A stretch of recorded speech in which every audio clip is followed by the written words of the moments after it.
देखो रिकॉर्डिंग का मैसेज क्या स्क्रीन शेयर है। Yes ma'am. अच्छा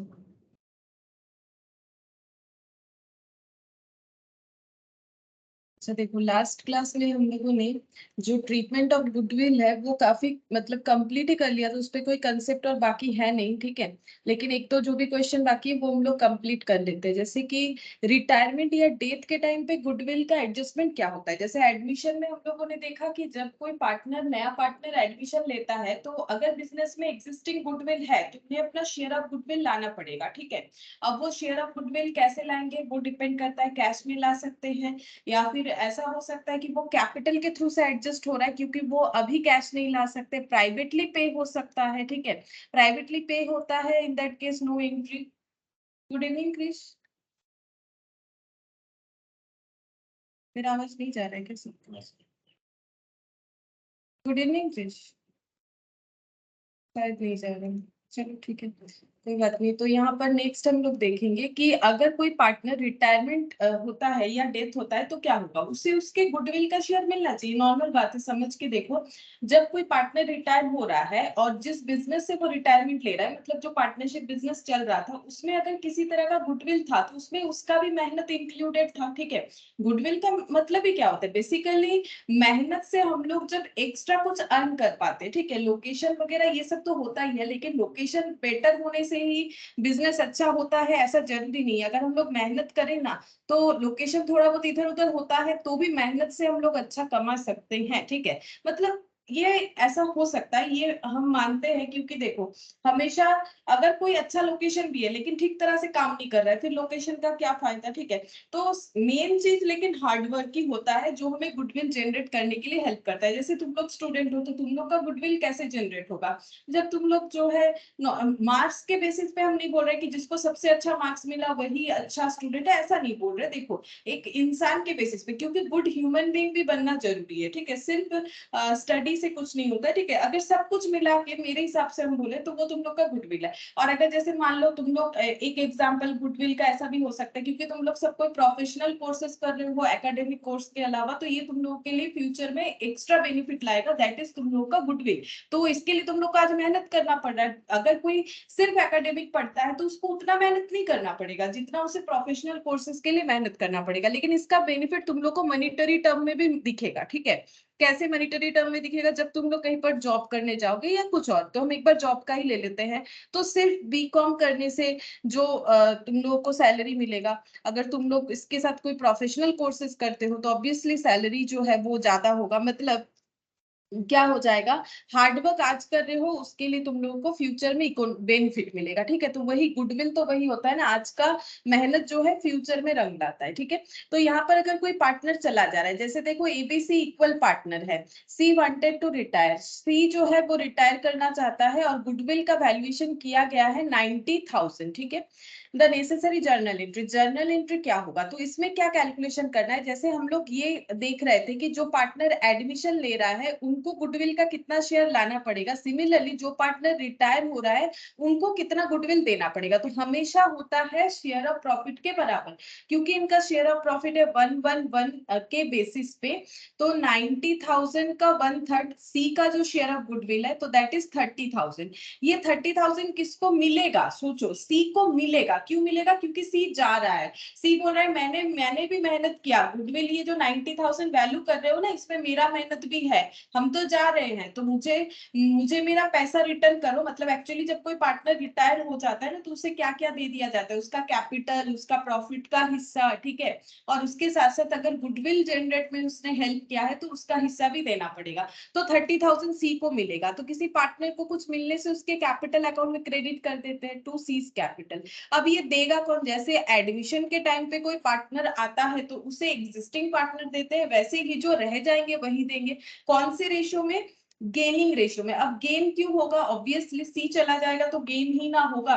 पहले रेशियो पहले 3 जन में जो चीज बंटता था अभी वो 2 जन में बटेगा, मतलब डिस्ट्रीब्यूट होगा, इन द सेंस कि ये गेन हो रहा है। ठीक है, अब गेन कितना हो रहा है, सिमिलरली यहाँ पर हमें नहीं पता है कि फ्यूचर में ए और बी कैसे अपना प्रॉफिट शेयर करेंगे। ठीक है, तो फ्यूचर में हम लोग मान लेते हैं कि इनका प्रॉफिट शेयरिंग जो है कुछ नहीं बोला है तो इक्वल, क्योंकि जब हमें कुछ नहीं बोला जाता है तो इक्वल होता है। तो पहले 1/3 था, अब 1/2 हो जाएगा। ठीक है, तो इसका मतलब गेन कितना होगा, जब जैसे कि मैंने सैक्रिफाइसिंग रेशियो का बताया था, अगर क्वेश्चन में हमें कुछ मेंशन ना कर दे कि न्यू प्रॉफिट शेयरिंग रेशियो किस तरह से बन रहा है, तो old ratio is the sacrificing ratio, वैसे यहाँ पर old ratio is the gaining ratio, तो 1:1 में गेन होगा। वैसे भी हम दिखा देते 1/3 - 1/2। ठीक है, अभी 1/2 हो जाएगा। सोच के देखो, अगर इसको हम लोग रेशियो के अलावा अगर परसेंटेज में देखते हैं, अभी दोनों का हिस्सा 50-50% हो जाएगा, ए और बी का। ठीक है, क्योंकि सी चले जाने के बाद दोनों मिलके बांटेंगे तो 50-50% हो जाएगा। पहले था लगभग 33%, 1/3 मतलब 33%,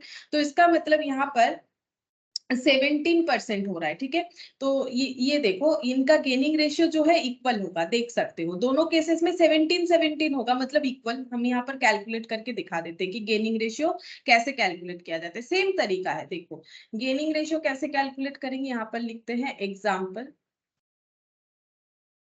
तो पहले 3 पार्टनर थे। ठीक है, ये रिटायरमेंट वाला केस हो रहा है, पहले 3 पार्टनर थे, अभी 2 ही पार्टनर बचे। पहले 3 पार्टनर थे, 1/3 शेयर करते थे, अभी 2 पार्टनर बचे हैं तो हाफ हाफ शेयर करेंगे। ऐसा मैंने इसीलिए लिखा है क्योंकि क्वेश्चन में कुछ बोला नहीं है। ठीक है, तो हाफ हाफ शेयर होगा, या फिर तुम लोग ऐसे सोच सकते हो, ऐसे भी सोचोगे तो भी चलेगा, कुछ नहीं बोलने से तो हाफ हाफ ही होगा। या फिर 1/3 जो है ए और बी अपने अंदर बांट लेंगे, सी चला जाएगा तो सी का जो 1/3 है वो ए और बी अपने अंदर बांट लेंगे। तो कौन से रेशियो में बांटेंगे, जो उनका एग्जिस्टिंग रेशियो है। ठीक है, तो 1/3 रेशियो में बांटने से इनके पास आ जाएगा 1/9 और 1/9, और पहले से कितना था, 1/3 था। सोच के देखो, ये मैंने क्या समझाया, इसको हम लोग 2 तरीके से कर सकते हैं।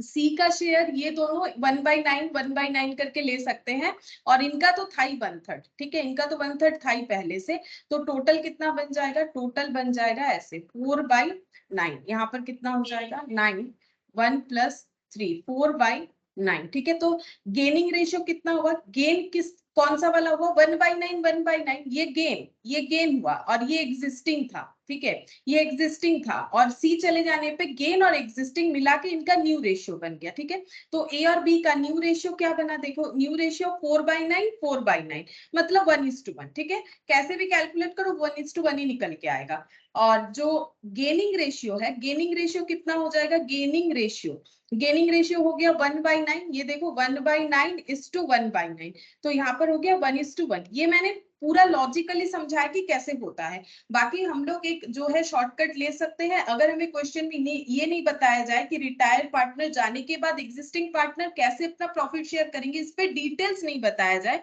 इन that case old profit sharing ratio हमारा जो है गेनिंग रेशियो हो जाएगा, और न्यू रेशियो हम लोग इक्वल मानेंगे। ठीक है, बाकी एक अगर टेक्निकली कैलकुलेट करके देखो तो 1/3 जो सी गिव अप कर देगा वो ए भी अपने अंदर बांटेगा, लेकिन कैसे बांटेगा नहीं बताए, तो पुराने रेशियो में बांटेगा 1/3 1/3 में। तो इस तरह से कैलकुलेट करने से मिल जाएगा। बाकी कैलकुलेट अगर इस केस में नहीं भी करते हैं तो हम लोग अपना आंसर इजीली दे सकते हैं, कि क्योंकि कुछ मेंशन नहीं किया है, तो नया जो प्रॉफिट शेयरिंग रेशियो बनेगा बचे हुए 2 पार्टनर पे वो 1:1 होगा, क्योंकि ये तो हमें एकदम स्टार्टिंग से पता होता है पार्टनरशिप में, जब हमें ये नहीं बताया जाता है कि प्रॉफिट शेयरिंग रेशियो कैसे होना चाहिए, वो हमेशा इक्वल होता है। ठीक है, तो वैसे भी तुम लोग चेक करके देख सकते हो, 1/3 ओल्ड वाला था, अभी हाफ जो है न्यू वाला हो गया। ठीक है, तो इसके हिसाब से कैलकुलेट करके देखो कैसे हो।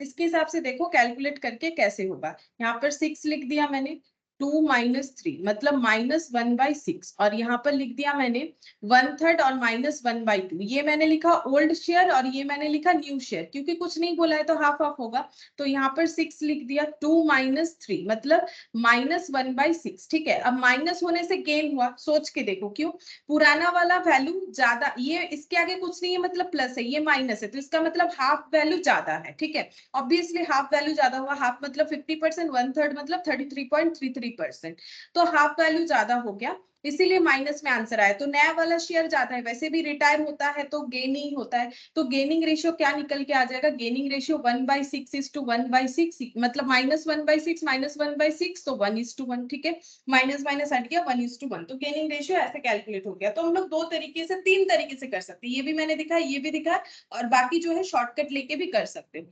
हाँ अच्छा, अब रहा बात कि हमें इसका कैसे करके कैलकुलेशन करना है। ये देखो सॉरी, ये देखो कैसे करके कैलकुलेशन करना है। तो सी को अपना शेयर जो है मिलेगा, तो सी शेयर, सी को कितना मिलेगा, सी बोलेगा देखो गुडविल का तो प्रॉफिट शेयरिंग रेशियो पे ही बनता है, तो जो भी हमारा गुडविल कैलकुलेट हुआ है उस पे मेरे प्रॉफिट शेयरिंग रेशियो के हिसाब से मुझे 30,000 देना पड़ेगा, ठीक है। तो ए भी बोलेंगे हम लोग देंगे ना, गेनिंग रेशियो में देंगे तो इक्वली दे देंगे 15,000 15,000, तो ए के कैपिटल से डिडक्ट हो जाएगा, ठीक है, ए इज कैपिटल अकाउंट डेबिट, ठीक है। कैपिटल अकाउंट के थ्रू से हमेशा एडजस्टमेंट होता है जब हमें कुछ मेंशन नहीं किया जाता है, ठीक है। पार्टनरशिप पे सारे के सारे एडजस्टमेंट कैपिटल अकाउंट के थ्रू से ही नॉर्मली होता है, जब हमें स्पेसिफिकली कुछ नहीं बोला जाता है। टू सीज कैपिटल, ए और बी के अकाउंट से पैसा निकलेगा 15,000 और सी के अकाउंट में जाएगा, मतलब सी के कैपिटल में एड ऑन हो जाएगा 30,000, ठीक है। इस तरह से होगा, ये हम लोगों ने पढ़ लिया रिटायरमेंट। ये डेथ के लिए भी होगा, मान लो सी का डेथ हो जाता है तो भी सेम एंट्री होगा, ठीक है, कि सी को अपना हिस्सा मिल जाएगा, देगा कौन, ए और बी। हाँ, जब तुम लोग नरेशन लिखोगे वहां लिखोगे कि सी का रिटायरमेंट हुआ है, और अगर डेथ का क्वेश्चन है तो लिखोगे सी का डेथ हुआ है, ठीक है। तो अगर एडमिशन समझ में आता है ना, तो पार्टनरशिप का रिटायरमेंट डेथ अलग से समझने वाला कोई पॉइंट होता नहीं है, ठीक है। एडमिशन अच्छे से समझो तो रिटायरमेंट डेथ जो है इजीली समझ में आता है। अब है इलास्ट्रेशन 10, ये वाला हम लोग करते हैं, इसको हम लोगों ने नहीं किया है। इलास्ट्रेशन 10 देखो क्या बोला है,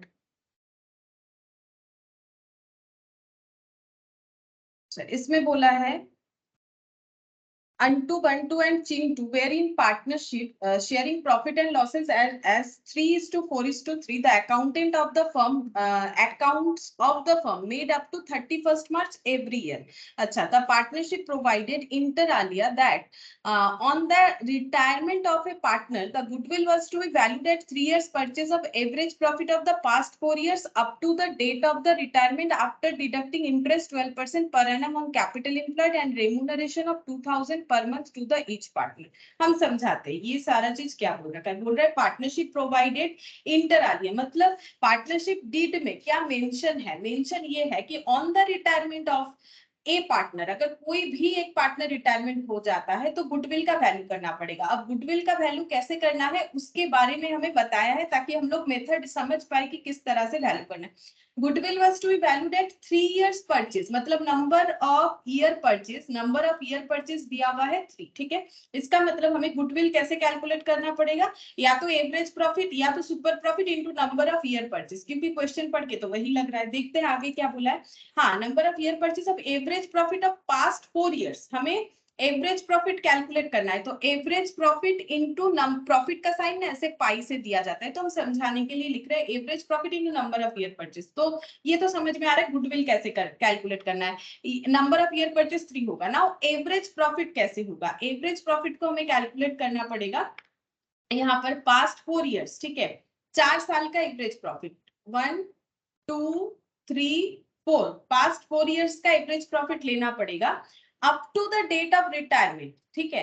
मतलब 4 साल कैसे काउंट होगा ये भी बताया, 4 ईयर कैसे कैलकुलेट होगा, जिस दिन कोई रिटायर हो रहा है, जिस दिन कोई रिटायर हो रहा है वो वाला हमारा 4th ईयर होना चाहिए, ठीक है। मतलब अगर कोई 2023 में रिटायर हो रहा है, फॉर एग्जांपल इनका जो रूल्स है उसके हिसाब से, ठीक है, 2023 में रिटायर हो रहा है, इन दैट केस इसके आगे वाला साल लेंगे 2022, इसके आगे वाला और एक साल लेंगे 2022 और 21 और 2020, ठीक है, ये बनेगा 4 साल। मतलब 4 साल कैसे काउंट करना है, 4 साल काउंट करना है जिस दिन कोई रिटायर हो रहा है उस दिन से लेके बैक में जाके हमें 4 इयर्स काउंट करना है, ऐसा क्वेश्चन मुझे बताया है। ये देखो average profit of past 4 years up to the date of retirement after deducting 12% per annum on capital employed. ठीक है, वो जो प्रॉफिट है उससे 12% कैपिटल एम्प्लॉयड जो है, इंटरेस्ट ऑन कैपिटल एम्प्लॉयड, वो हमें लेस करना है।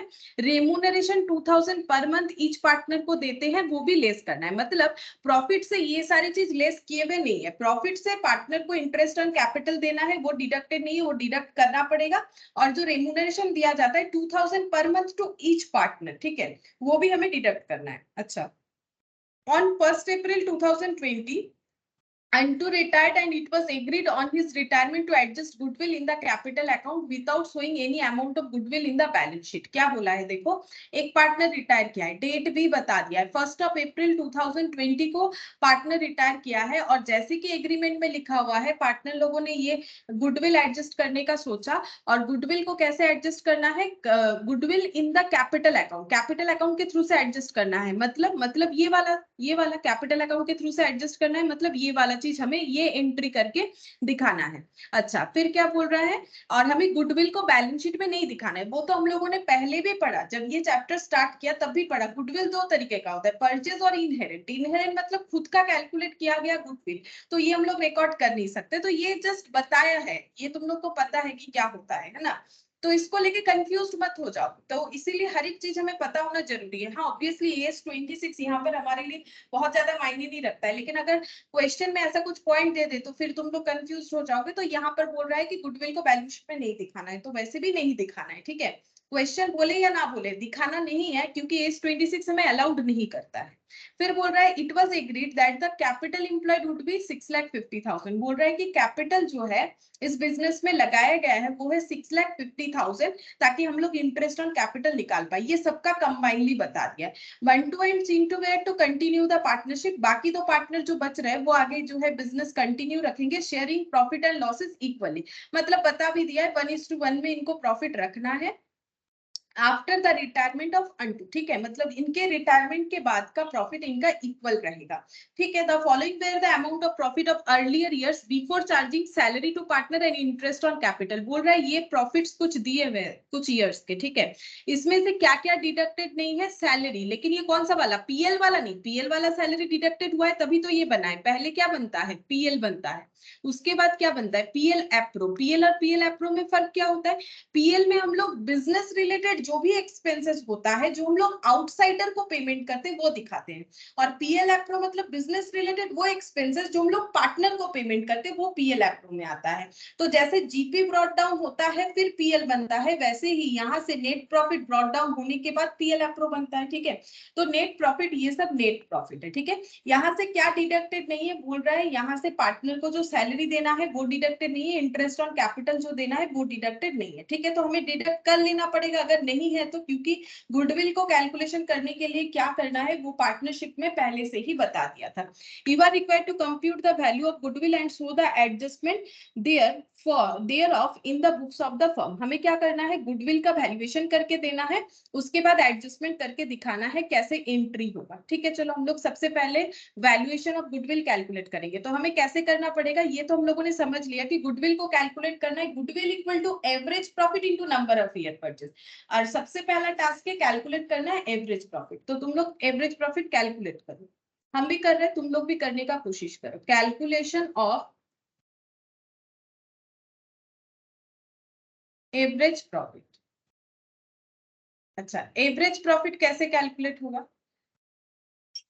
इसका भी कुछ रूल्स बता दिया था। जिस दिन पार्टनर रिटायर होगा उससे लेके 4 इयर्स, तो पार्टनर कब रिटायर हुआ है, 1 अप्रैल 2020 को। मतलब ये 2019-20 जो है ना, ये ईयर कब स्टार्ट हुआ होगा, ये ईयर स्टार्ट हुआ होगा 1 अप्रैल 2019 को और खत्म हुआ होगा 31 मार्च 2020 को। ठीक है, तो 1 अप्रैल 2020 मतलब इसी डेट को रिटायर हुआ है, तो इससे लेके 4 साल 1 2 3 4 मतलब बेसिकली यही लेना है, इसमें हमें कोई चेंजेस का जरूरत नहीं है। ठीक है, तो ये प्रॉफिट जो है 4 इयर्स के लिए परफेक्ट है, हम लोग ये ले सकते हैं। हाँ, इसमें जो एडजस्टमेंट करना है वो जरूर करेंगे। हम लोग पहले ये तो फाइंड आउट कर लेते हैं, क्या हम लोग ये सारे प्रॉफिट को कंसिडर कर सकते हैं, बिल्कुल कर सकते हैं। तो पहला प्रॉफिट 2,60,000। ठीक है, यहाँ पर मैंने रुपीज लिख दिया, यहाँ पर मैंने ये ईयर लिख दिया। 16, इसके बाद 17 18 2,75,000।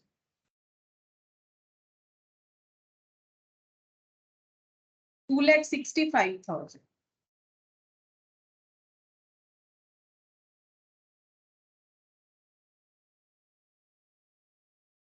1920 का है 2,80,000। ठीक है, इसमें अभी भी जो है पीएल एप्रोप्रिएशन नहीं किया गया है। ठीक है, हम लोग एक बार टोटल निकाल लेते हैं कि 4 इयर्स का टोटल कितना है। तो टोटल हो जाएगा 4 इयर्स का, कैलकुलेटर पे चेक करते हैं।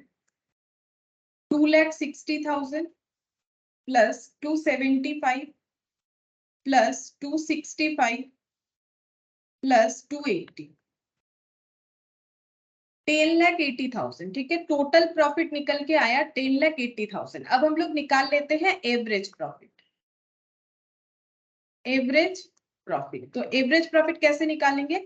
10,80,000 डिवाइडेड बाय 4 करके। ठीक है, डिवाइडेड बाय 4 करके, 4 साल का प्रॉफिट, तो डिवाइडेड बाय 4 कर लेते हैं, 2,70,000। ठीक है, तो एवरेज प्रॉफिट निकल के आ रहा है 2,70,000। अब हम लोग क्या करेंगे? एवरेज प्रॉफिट मतलब पर ईयर का प्रॉफिट जो है लगभग 2,70,000 है, ऐसा हम लोग मान के चल रहे हैं। अब हम लोग यहाँ से क्या क्या लेस करेंगे?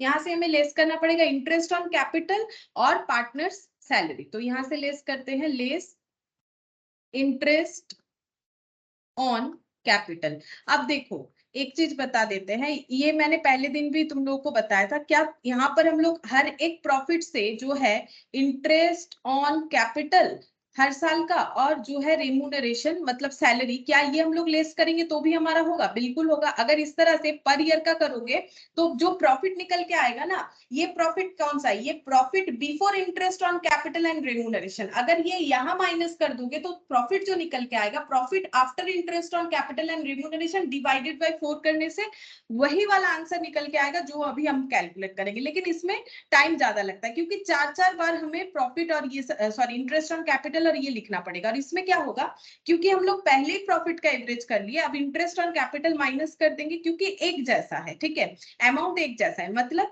ये इंटरेस्ट ऑन कैपिटल हर जगह एक ही जैसा अमाउंट दिखाएगा, क्योंकि टोटल कैपिटल बोला है 6,50,000। ठीक है, और इस पे इंटरेस्ट लगेगा, ये तीनों पार्टनर का बता दिया है। ठीक है, इम्प्लॉयड इतना है और इंटरेस्ट देना है 12%, तो इंटू 12%, तो ये माइनस कर देंगे। चेक करते हैं कितना होता है, 6,50,000 इंटू 12%, 78,000। ठीक है, ये 78,000 माइनस हो जाएगा और लेस कर देंगे सैलरी। सैलरी कितना देना है वो भी बता दिया है। सैलरी हम लोगों को देना है यहाँ पर 2,000 per month to each partner. तो 2,000 इंटू 12, क्योंकि ईयरली निकालना है, ये एक पार्टनर का हो जाएगा। ईच पार्टनर, 3 पार्टनर थे तो यहाँ पर 3 मल्टीप्लाई होगा, 3 पार्टनर है तो कितना हो जाएगा, 2,000 इंटू ये हो गया 36, मतलब 72 आ रहा है। ठीक है, 72,000। अब हम लोग इसको लेस कर लेते हैं। देखो 78 और 72, 1,50,000 माइनस 2,70,000, तो ये हो गया 1,20,000। ठीक है, ये क्या निकल के आ गया, adjusted average profit. Adjusted average profit. अब हम लोग क्या करेंगे, इस पे गुडविल कैलकुलेट करेंगे। Goodwill equal to adjusted average profit into number of year purchase, यानी कि 3। क्वेश्चन में दिया हुआ था 3,60,000 गुडविल हो गया। अब हम जो बताना चाह रहे थे, क्या ये हम लोग अलग अलग लेस करते तो भी हमारा सेम आंसर आता? बिल्कुल आता। तब यहाँ पर कितना लेस होता, 78,000, और इंटरेस्ट जो सॉरी जो रेम्यूनरेशन है वो कितना है, 72। ये दोनों खर्चा टोटल करेंगे तो कितना आता है पता है, 72, और यहाँ पर लिखते हैं 72 प्लस 78, तो ये आ रहा है 1,50,000। ठीक है, मतलब बेसिकली हर साल हम लोग का 1,50,000 करके लेस होता है ना। ये देखो 1,50,000 करके लेस होता है, यहाँ भी 1,50,000 लेस होता है, यहाँ भी 1,50,000 लेस होता है, यहाँ भी 1,50,000 लेस होता है, यहाँ भी 1,50,000 लेस होता है। और ये लेस होने के बाद हम लोग का जो आंसर आता है वो डायरेक्टली ये वाला वैल्यू आता है। चेक करके देख लो, ये मैंने एक बार दिखाया भी है, लेकिन अगर कंफ्यूजन है तो देख लो, दूसरे क्वेश्चन में दिखाया था। ठीक है, 1,10,000 पहला आंसर निकल के आता है, 1,10,000 अगर हम लोग पर ईयर बेसिस पे करते हैं। लेकिन ये जो है थोड़ा सा मेहनत ज्यादा होगा, टाइम टेकिंग भी होगा। 1,50,000। ठीक है, तो ये हो गया 125, और ये 1,50,000 मतलब 1,15,000 और 1,50,000 1,30,000, ठीक है, 1,30,000। चलो अब ऐड करके देखते हैं। 1,25,000 प्लस 110 प्लस 115, आई होप कि मैंने सही माइनस किया है, 1,30,000, ठीक है। तो ये आ गया 4,80,000 डिवाइडेड बाई 4 कर लेते हैं। देखो 1,20,000, सेम आंसर आ गया। एडजस्टेड एवरेज प्रॉफिट डायरेक्टली आ जाएगा, ठीक है, ऐसे करोगे तो डायरेक्टली आ जाएगा।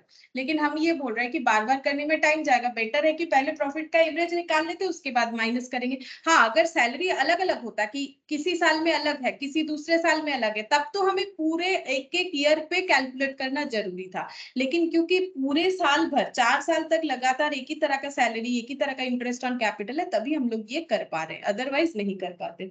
तो ये गुडविल निकल के आ गया। अब जो रिटायर पार्टनर है उनको देना है, तो उनका शेयर कितना हो जाएगा? अंटू जो है वो रिटायर हो रहा है, इनका शेयर हो जाएगा 3,60,000 पे इनका प्रॉफिट शेयरिंग रेशियो। अच्छा, 3,60,000 पे इनका प्रॉफिट शेयरिंग रेशियो है अंटू का 3/10, ठीक है, 3/10 है।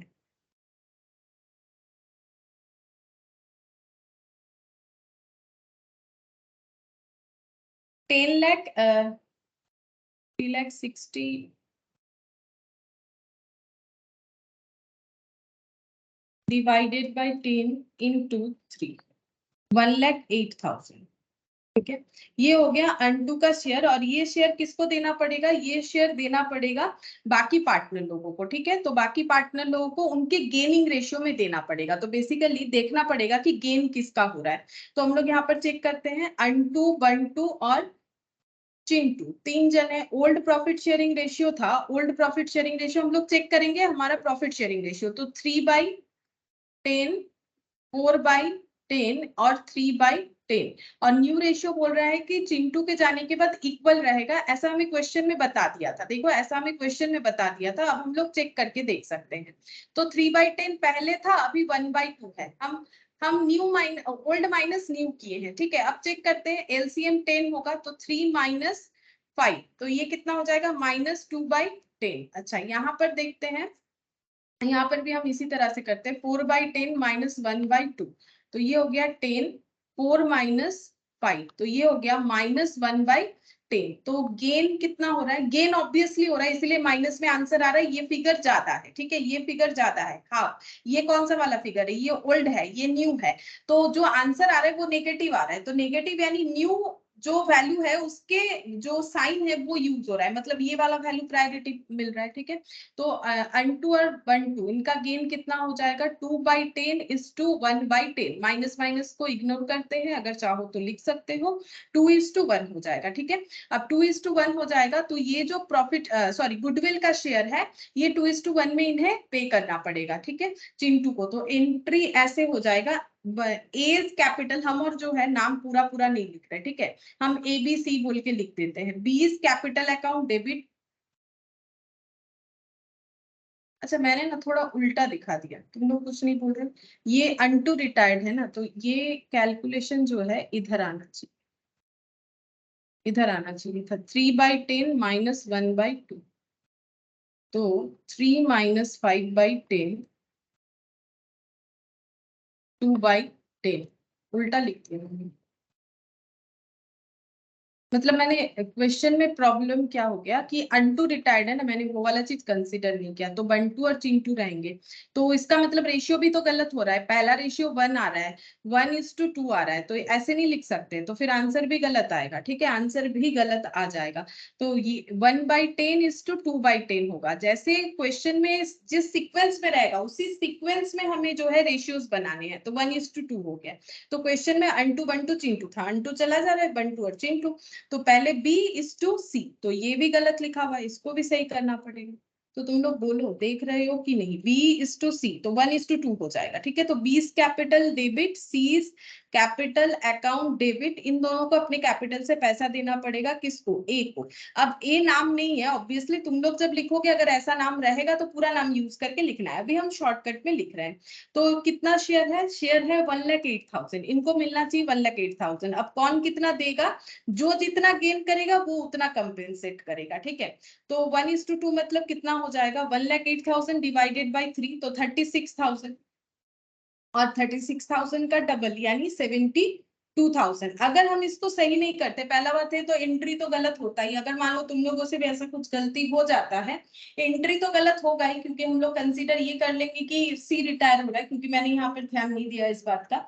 और उसके अलावा क्या होगा, 2:1 1:2 में फर्क भी है, ठीक है, तो फिर ये भी गलत हो जाता। तो ठीक है, हमें ध्यान से देख के करना।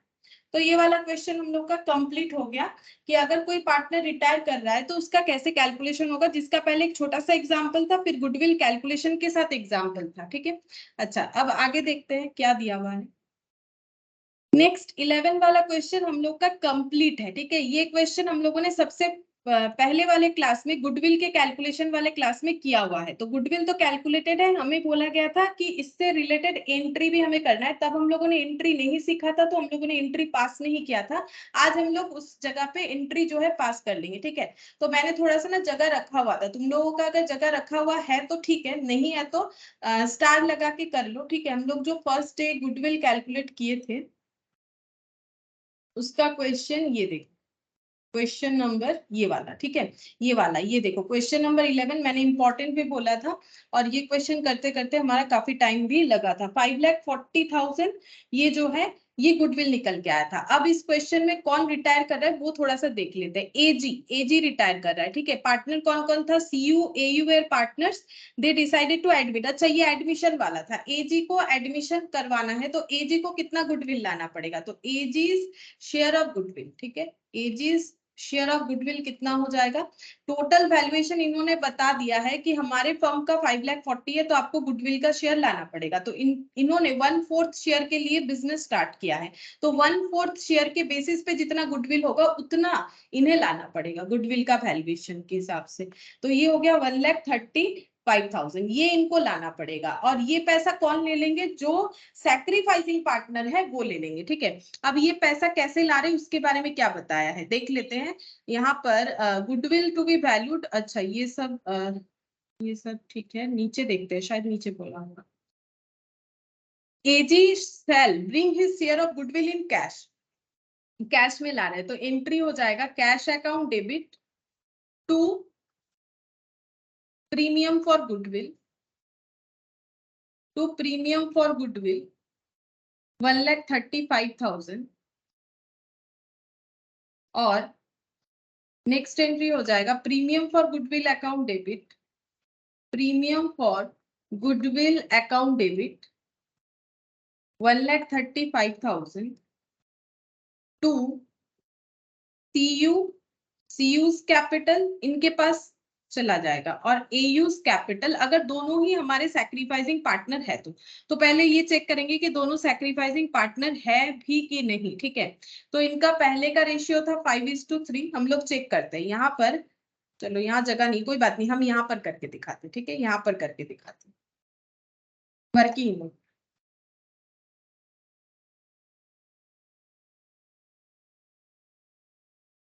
यहाँ पर लिखते हैं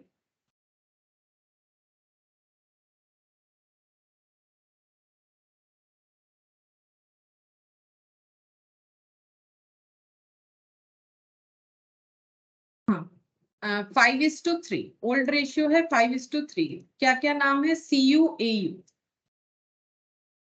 सीयू एयू एजी। अच्छा, 5:3 का मतलब होता है यहाँ पर 5/8 और 3/8, ये हो गया ओल्ड, ठीक है। और न्यू प्रॉफिट शेयरिंग रेशियो, क्या इसके बारे में हमें कुछ बताया है, वैसे हाँ बताया है 2:1:1। चलो फिर जो बताया है उसी को ले लेंगे, 2:1:1, तो इसका मतलब 4:4:4, ठीक है, 4:4:4। अच्छा, अब हम लोग कैलकुलेट करते हैं सैक्रिफाइस या गेनिंग जो भी हो रहा है। तो 5/8 माइनस 2/4 चेक करना पड़ेगा, और 3/8 माइनस 1/4, ठीक है। अच्छा, अब चेक कर लेते कितना हो रहा है सैक्रिफाइसिंग रेशियो। 5/8 माइनस, ये कैलकुलेट करके आएगा, यहाँ पर 8 आएगा एलसीएम करने पे, तो 5 माइनस कितना हो जाएगा, यहाँ पर थोड़ा सा जगह कम पड़ रहा है, कोई बात नहीं, हम यहाँ पर लिख के फिर से करते हैं। 5/8 माइनस 2/4, तो 8 एलसीएम होगा, 5 माइनस 4 मतलब 1/8, और एयू का 3/8 माइनस 1/4, 3 माइनस 2, तो 1/8, ठीक है। तो 1/8 हो गया, तो इसका मतलब सैक्रिफाइसिंग रेशियो बनता है 1:1, ठीक है। तो ये कैलकुलेट हो गया 1:1, तो ये 1,35,000 ये लोग दोनों सैक्रिफाइस कर रहे, दोनों अपने पास 1:1 में डिस्ट्रीब्यूट कर लेंगे, मतलब आधा आधा, 67,500 एंड 67,500 इस तरह से जो है ये शेयर कर लेंगे, ठीक है। तो अगर तुम लोग ये वाला नहीं देना चाहते हो एंट्री मत, तो डायरेक्टली ये लिख दो कैश अकाउंट, या फिर बैंक अकाउंट भी लिख सकते हो, to C use capital, to A use capital, ठीक है। तो ये अगर नहीं भी लिखोगे बीच में तो भी चलेगा, ठीक है, कोई प्रॉब्लम नहीं। तो ये हम लोग का 10th नंबर वाला क्वेश्चन, ये आधा किया हुआ था, थोड़ा सा जो बाकी था 11 नंबर वाला ये हम लोगों ने कर दिया, ठीक है। इसके साथ यहाँ पर जितने भी इलास्ट्रेशन थे वो कंप्लीट हो गए। अब हम लोग एक्सरसाइज में चलते, वहां एक क्वेश्चन है वो करते हैं, वो काफी इंपॉर्टेंट क्वेश्चन है, ये करते हैं। उसके बाद हम लोग एमसीक्यूज वगैरह करेंगे। यहाँ पर बस एक ही क्वेश्चन है, ठीक है, तो इसको कंप्लीट करते हैं। देखो क्या बोला है, wise, clever and dull were trading in partnership, sharing profit and losses as 4:3:3. The accountants of the firm were made up to 31st December every year. तो हर साल इनका अकाउंट्स होता है क्लोज 31st दिसंबर, मतलब जैन टू दिसंबर वाला इनका अकाउंटिंग ईयर है, ठीक है। Partnership provided inter alia, partnership provided में पार्टनरशिप डीड में क्या बोला गया है, on the death of partner, अगर किसी पार्टनर का डेथ होता है, the goodwill was to be valued at 3 years purchase. 3 years purchase बोलने से ही पता चल जाता है नंबर ऑफ ईयर परचेज 3 हो गया। अब नंबर ऑफ ईयर परचेज अगर बताया है तो गुडविल हो जाएगा सुपर प्रॉफिट या average profit into number of year purchase. देखते हैं क्या कैलकुलेट करने बोला है।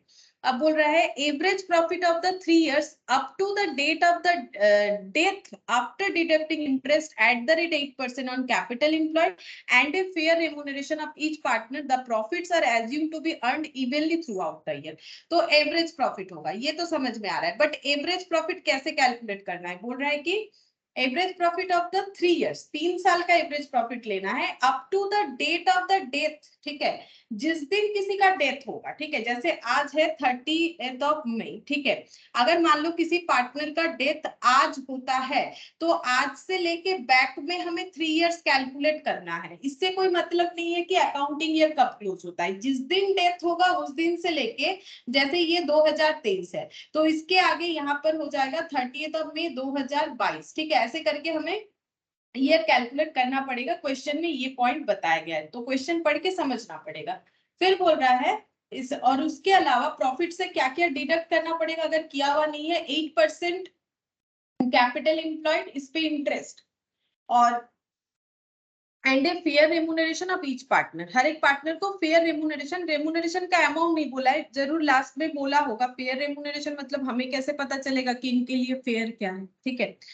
उसके बाद हम 30th जून 2019 वाइज डाइट, वाइज का डेथ हो गया, ठीक है। अब 30th जून को अगर डेथ हुआ है तो हमें 30th जून से लेके बैक में 12 months कैलकुलेट करना पड़ेगा। Y's died and it was agreed on his death to adjust goodwill in capital account without showing any amount of goodwill in the balance sheet. Balance sheet में goodwill raise नहीं करना है, goodwill को capital account के through से adjust करना है, ठीक है। It was agreed for the purpose of valuation of goodwill that the fair remuneration for work done by each partner would be 15,000 per annum. ये देखो फेयर रेम्यूनरेशन का मतलब इन्होंने ये assumption किया है कि 15,000 पर एनम, मतलब ईयरली, अब ये मंथली नहीं है, पर एनम ईयरली 15,000 दिया जाता है ईच पार्टनर को, ठीक है, एक एक पार्टनर को। And that the capital employed 1,56,000 clever and dull were to continue. तो एक जन का तो डेथ हो गया वाइस का, बाकी दो जो है वो आगे बिजनेस को कंटिन्यू रखना चाहते हैं और प्रॉफिट एंड लॉसेस जो है इक्वली शेयर करेंगे, ऐसा क्वेश्चन हमें बता रहा है। आगे क्या बोला है, following were the amounts of profits, ये प्रॉफिट अमाउंट है 4 साल का है, हमें 3 साल चाहिए, लेकिन वो भी जब डेथ हुआ है उससे लेके बैक में 3 साल का चाहिए, ठीक है। Profit of earlier years before charging interest on capital employed, बोल रहा है इसमें interest on capital employed charge किया हुआ नहीं है तो चार्ज करना पड़ेगा। You are required to compute the value of goodwill and show the adjustment thereof in the books of the firm। हमें क्या करना पड़ेगा, गुडविल का वैल्यूएशन करना पड़ेगा और एडजस्टमेंट दिखाना पड़ेगा। तो सबसे पहले गुडविल का वैल्यूएशन करेंगे, उसके लिए हम लोग कैलकुलेट करेंगे एवरेज प्रॉफिट, ठीक है। चलो पहले सबसे पहला टास्क है एवरेज प्रॉफिट को कैलकुलेट करना, क्योंकि गुडविल कौन से प्रोसेस में कैलकुलेट करना है वो तो पता चल गया, average profit into number of year purchase basis पे। अच्छा, तो अब हम लोग यहाँ पर प्रैक्टिकल क्वेश्चन का हम लोग क्वेश्चन नंबर 1 करते हैं। अच्छा, तो सबसे पहले हम लोग यहाँ पर लिखेंगे valuation of goodwill.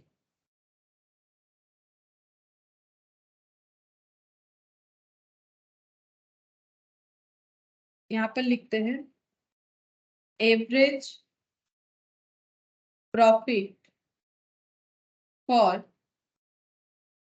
3 years ending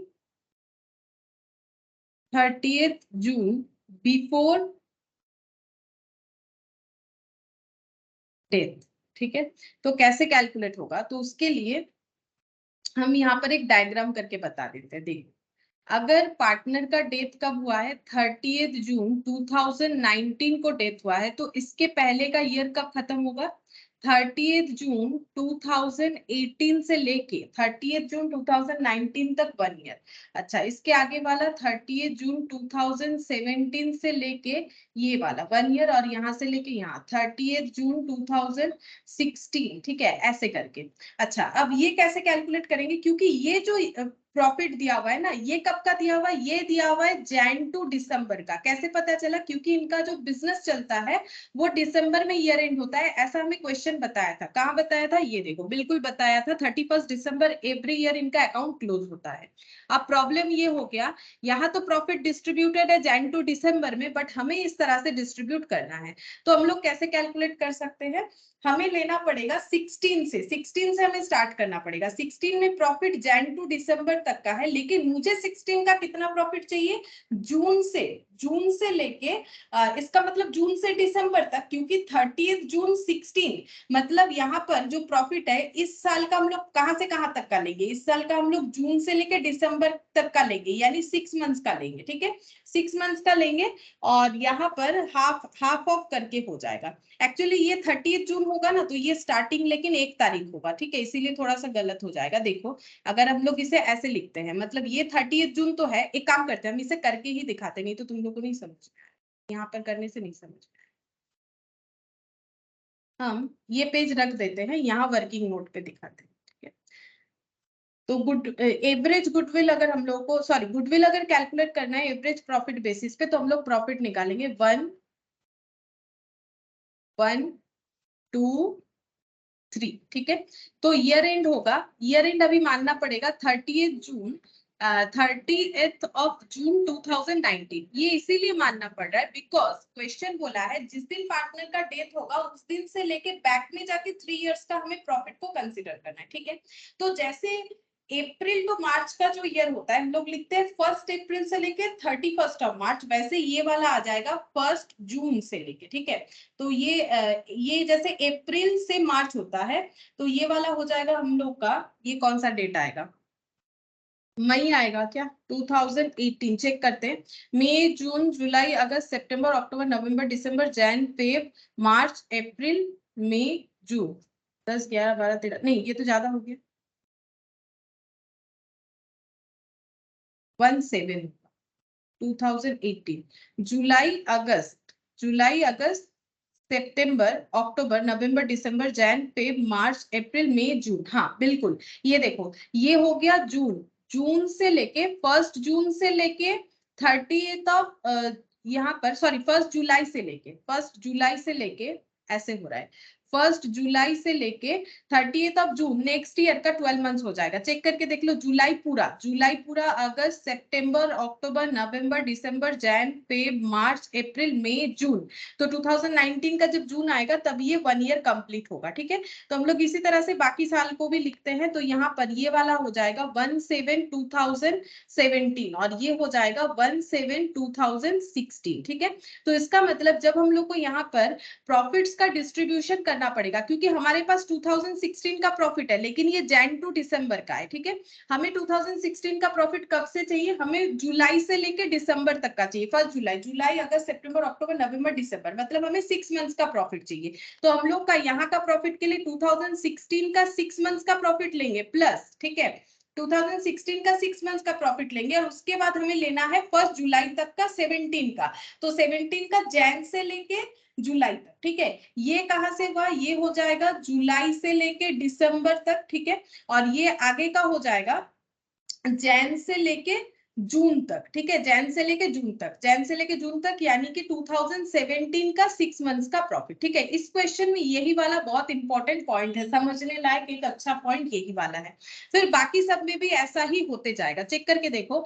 यहाँ पर जैन टू जून खत्म हो गया, अब क्या हो जाएगा, अब हो जाएगा जुलाई से लेके दिसंबर, ठीक है। जुलाई से लेके दिसंबर यानी कि 6 मंथ्स, ठीक है। जुलाई से लेके दिसंबर 17 का, उसके बाद यहाँ पर जैन से लेके यहाँ पर जून तक का हो जाएगा अगेन 6 मंथ्स, ठीक है। ये कौन से ईयर का, ये 2018 का। ये कौन से ईयर का, ये 2017 का। अच्छा, यहाँ पर भी लिख देते हैं 2016 का, यहाँ पर लिख देते हैं 2017 का। सिमिलरली यहाँ पर भी होगा 6 मंथ्स एंड 6 मंथ्स, ठीक है। अच्छा, ये कब खत्म हो रहा है, जून, तो जुलाई से लेके दिसंबर तक ये हो गया 6 मंथ्स, ठीक है।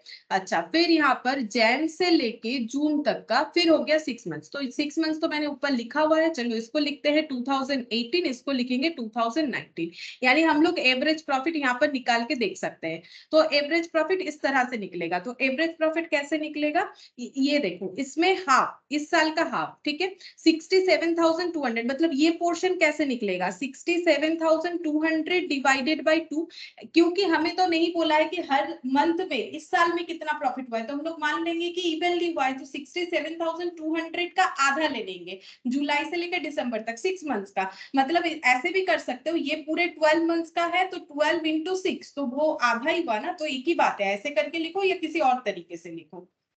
तो ये फर्स्ट ईयर का ऐसे हो जाएगा, मतलब ये साल, ठीक है। ये साल कब से शुरू होता है, 1 जुलाई 2016 से लेके 1 जुलाई 2017 तक ये चलेगा, ठीक है। ये या फिर इसे 30 जून लिख सकते हो। तो ये वाला वैल्यू और जो इसके बाद वाला वैल्यू है, मतलब 75 100 का 12 इंटू 6 ऐसे करके हमें कैलकुलेट करना पड़ेगा। तो हम ये वर्किंग नोट में ही कैलकुलेट कर लेते हैं, ताकि जो है हम लोग वहां पर डायरेक्टली लिख पाए। तो यहाँ पर कैलकुलेट करके देखते हैं कितना हो जाएगा। तो ये है 67,200, हम डिवाइडेड बाई 2 कर लेते हैं डायरेक्टली, तो 33,600, और ये भी डिवाइडेड बाई 2 कर लेते हैं, 75,600 डिवाइडेड बाई 2, तो ये हो गया 37,800। 37,800, और ये दोनों का टोटल करेंगे तो एक साल का प्रॉफिट निकल के आ जाएगा, 00, और ये हो गया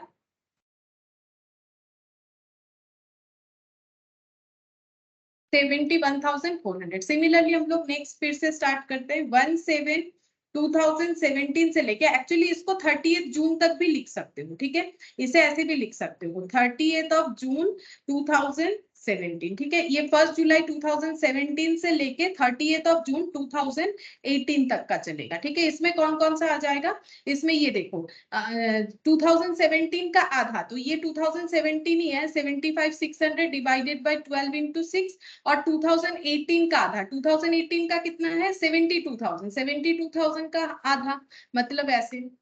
तो कितना हो जाएगा, ये तो ऑलरेडी कैलकुलेटेड है, 37,800 प्लस ये डिवाइडेड बाई 2 होने से 36,000 निकल के आता है। तो टोटल करने से ये कितना हो जाएगा, 800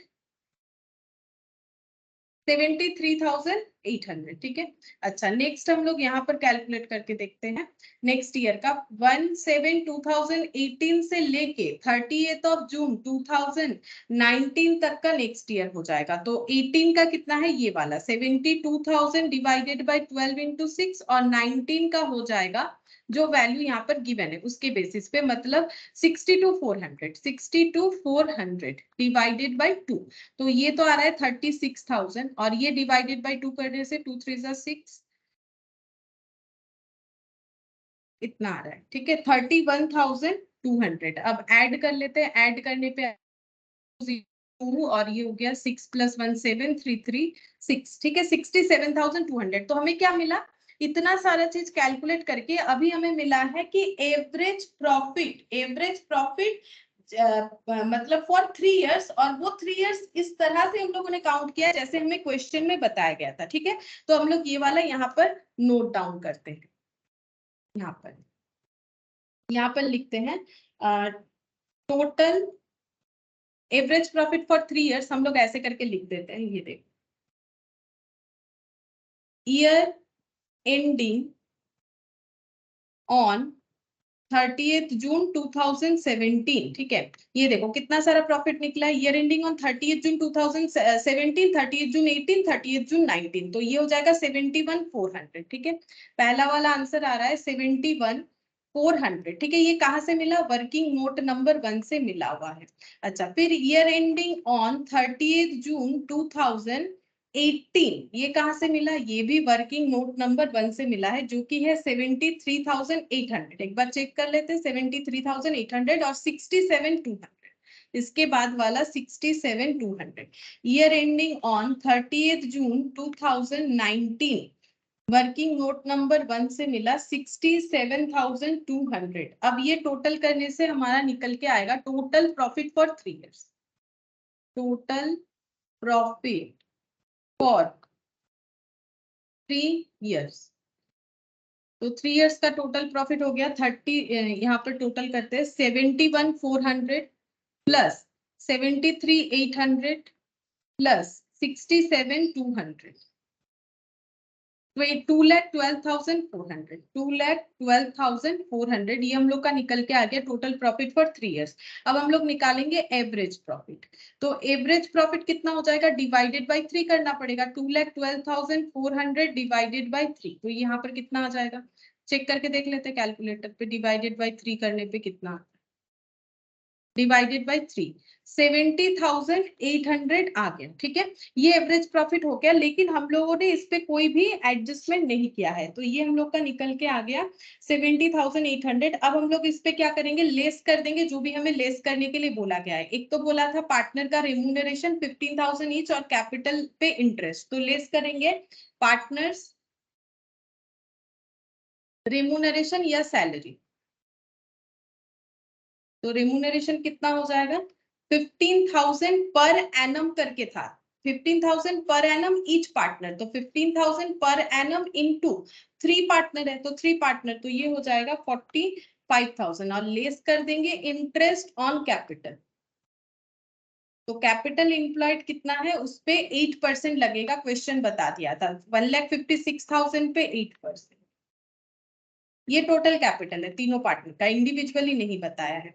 1,56,000 इंटू 8%, तो ये हो गया 12,480। तो लेस करके देखते हैं कितना होगा, 12,480, 45,000, ये मैंने दोनों को ऐड कर लिया, माइनस कर देंगे हम 70,800 से, ठीक है। तुम लोग अपने हिसाब से कैलकुलेट करो इसके बाद इसको, ठीक है। अगर ये नहीं समझ में आया मैंने क्या किया, 13,320, ठीक है। ये कुछ नहीं, कैलकुलेटर पे लिखा हुआ था, एक्चुअली इससे ये दोनों को लेस करना है, मैंने ये दोनों को पहले प्लस कर लिया फिर इसको लेस कर दिया, ठीक है। अगर तुम लोग को इसमें प्रॉब्लम लगता है कोई बात नहीं, तुम लोग अपने हिसाब से कैलकुलेटर लो, ये लिखो फिर माइनस माइनस कर, 13,320, ठीक है। ये हम लोग का क्या निकल के आ गया, एवरेज मेंटेनेबल प्रॉफिट या फिर एडजस्टेड एवरेज प्रॉफिट, जो भी बोलो, एडजस्टमेंट जो बाकी था वो हम लोगों ने कैलकुलेट कर लिया, एडजस्टेड एवरेज प्रॉफिट, ठीक है। अब इसको हम लोग यूज करेंगे गुडविल कैलकुलेशन करने पे, तो गुडविल क्या हो जाएगा, गुडविल हो जाएगा adjusted average profit into number of year purchase, जो कि हमें क्वेश्चन में 3 बताया गया है, तो इनटू 3 कर लेते हैं, तो ये हो गया 39,960, 39,960, ये हम लोग का हो जाता है गुडविल, ठीक है। अच्छा, और क्या कैलकुलेट करने के लिए बोला था गुडविल के साथ साथ, you are required to compute the value of goodwill adjustment thereof in the books of the firm. अच्छा, हमें एडजस्टमेंट भी दिखाना है, तो एक्चुअली डेथ हुआ है इस क्वेश्चन में, तो हम लोग पहले ये चेक करेंगे जिस पार्टनर का डेथ हो गया उनका शेयर ऑफ गुडविल कितना है। तो जिसका डेथ हो गया उसका नाम था वाइज, तो वाइजेस शेयर ऑफ गुडविल ये कितना है, चेक करते हैं, 39,960 इंटू उनका जो प्रॉफिट शेयरिंग रेशियो पहले का था वो कितना था, ये वाइस का था 4/10, ठीक है, वाइस का था 4/10, तो डिवाइडेड बाई 10 इंटू 4, तो इनको मिलना चाहिए 15,984, ठीक है। और ये कंपेंसेट कौन करेगा, जो भी सैक्रिफाइसिंग पार्टनर है। क्या हम लोगों ने सैक्रिफाइस रेशियो निकाला है, नहीं, यहाँ पर चेक कर लेते हैं, ठीक है। दूसरा वर्किंग नोट बनाएंगे, वर्किंग नोट नंबर 2, ठीक है। यहाँ पर हम लोग चेक करेंगे कि कौन सैक्रिफाइसिंग पार्टनर है कौन गेनिंग, तो वाइज क्लेवर और डल, शायद इसी सीक्वेंस में था नाम। हाँ, अब इनका ओल्ड रेशियो था 4:3:3, ठीक है। तो ओल्ड वाला था 4:3:3, मतलब 4/10, 3/10, 3/10, और न्यू वाला रेशियो था, वाइज का डेथ हो गया है तो क्लेवर और डल बचे हुए हैं, तो इनका हाफ हाफ होगा, क्योंकि क्वेश्चन में हमें बताया गया था कि ये बिजनेस कंटिन्यू रखेंगे इक्वल प्रॉफिट शेयर के साथ। तो अब हम लोग चेक करते हैं कि गेन कितना हुआ, तो इनको गेन होना चाहिए, ठीक है। तो 3/10 पहले मिलता था, अभी मिलता है हाफ, दिख ही रहा है। 3/10 मतलब 30%, 1/2 मतलब 50%, मतलब जो है 20% का गेन हो रहा है। तो देखो 20% ही निकल के आएगा। 2/10 का मतलब 20% ही होता है, इंटू 100 करके देख सकते हो। और यहाँ पर भी same calculation, same digit, same amount, तो सेम आंसर निकल के आ जाता है यहाँ पर -2/10, ठीक है। अब हम लोग यहाँ पर लिखते हैं कि जो गेनिंग रेशियो है, gaining ratio clever is to dull 2/10, 2/10, तो ये हो गया 1:1, ठीक है। 1:1 मतलब half half, half half share करना पड़ेगा, ठीक है। तो हाफ हाफ ये प्रोवाइड करेंगे, तो एंट्री कैसे हो जाएगा, एंट्री कुछ इस तरह से होगा।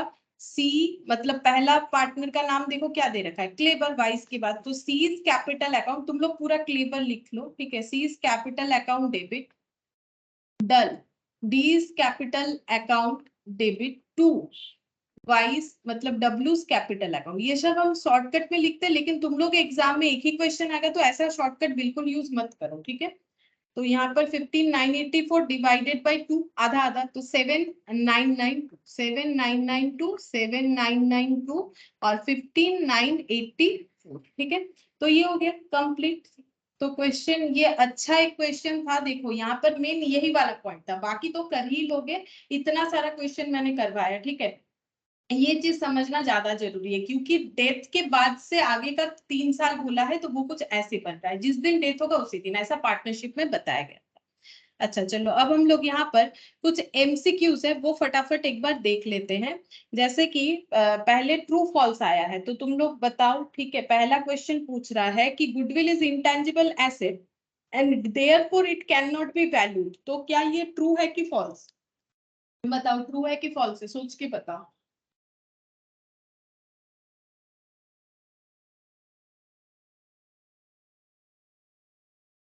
कोई भी नहीं बताना चाहोगे? Goodwill is intangible asset, therefore it can not be valued, बोलो ना गलत हो या सही हो, पहला बात है गलत होना नहीं चाहिए, ठीक। फॉल्स।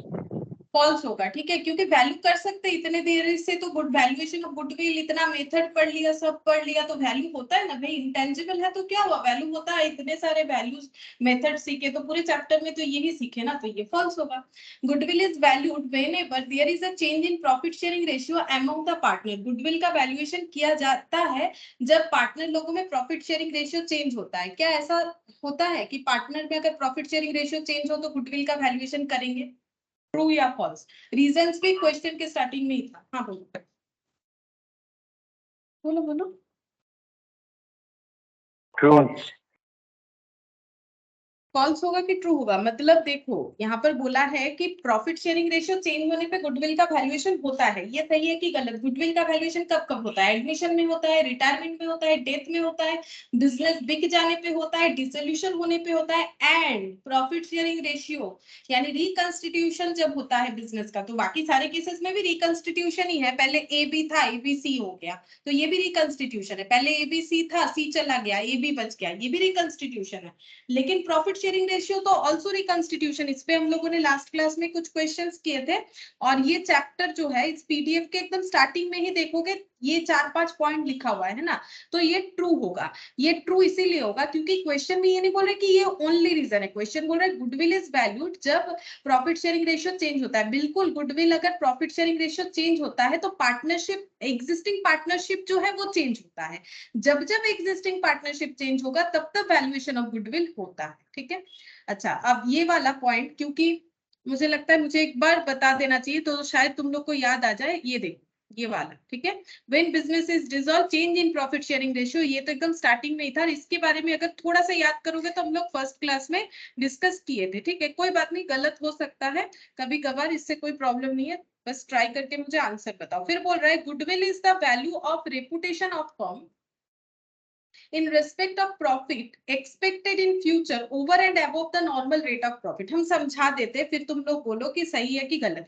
गुडविल का वैल्यूएशन होता है, वो गुडविल का जो वैल्यूएशन होता है वो बेसिकली फर्म का एक रेपुटेशन है, और फर्म का रेपुटेशन को हम लोग मेजर करते हैं गुडविल नाम पे। बट इसे मेजर कैसे किया जाता है? In respect of profit expected in future, future में जो प्रॉफिट हम लोग एक्सपेक्ट कर रहे हैं over and above the normal rate of profit, मतलब मार्केट में बाकी लोग जो भी काम कर रहे हैं, जो प्रॉफिट कमाते हैं, वो होता है नॉर्मल रेट। मतलब कोई भी बिजनेस का एक अपना रिटर्न होता है, ग्रोसरी बिजनेस का कम होता है, गोल्ड के बिजनेस का ज्यादा होता है, ठीक है।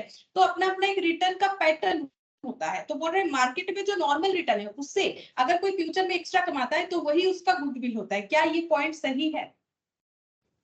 ट्रू। ट्रू, सही बोल रहे हो, ट्रू है, एकदम सही, ठीक है। अच्छा, eight the time of admission और रिटायरमेंट ऑफ ए पार्टनर, अगर कोई पार्टनर का एडमिशन होता है या कोई पार्टनर का रिटायरमेंट होता है, goodwill can be raised in the books of accounts and shown as an asset. बोल रहा है कि गुडविल को हम लोग बुक्स ऑफ अकाउंट्स मतलब balance sheet, books of accounts मतलब ट्रेडिंग पीएल बैलेंस शीट, हम लोग बैलेंस शीट में गुडविल को दिखा देते हैं एसेट के तरह। क्या ये सही बोला गया है? Yes true. नहीं, ये ट्रू नहीं होगा। क्यों नहीं होगा? गुडविल का वैल्यूएशन किया जाता है लेकिन बुक्स ऑफ अकाउंट्स में नहीं दिखा सकते ना। बुक्स ऑफ अकाउंट्स में कौन सा गुडविल दिखा सकते हैं? गुडविल दो तरीके का होता है, परचेज और एक होता है सेल्फ जनरेटेड, है ना। तो ये सेल्फ जनरेटेड गुडविल है ना, कि ये गुडविल का वैल्यूएशन कर रहा है, तो इसीलिए तो पार्टनर्स कैपिटल के थ्रू से हम लोग एडजस्टमेंट करते, गुडविल को नहीं दिखाते। आज ही हम लोगों ने जब 2 क्वेश्चन किया ना, वहां पर ये पॉइंट आया था, तो मैंने अलग से तुम लोग को इसीलिए बताया।